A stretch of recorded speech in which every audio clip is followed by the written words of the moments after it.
Kecelakaan maut mobil tertabrak kereta api Gajayana 72B di perlintasan kereta Jalan Ngadiluih Kras, Kediri, Minggu, tanggal 29 Agustus tahun 2021.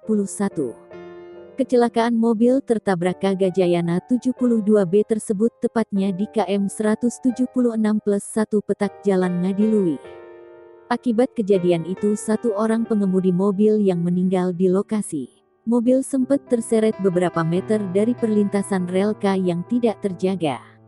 Isvan Hendriwintoko, manajer Humas PT KAI Daop 7 Madiun menjelaskan, petugas telah menerima info masinis dari Gajayana 72B relasi Gambir, Malang.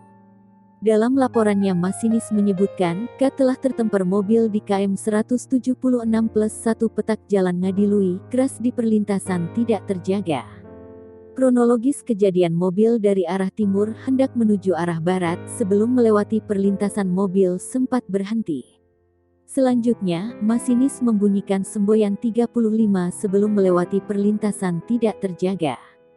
Kemudian mobil bergerak maju berusaha melewati perlintasan tersebut sehingga mobil menempel ke Gajayana.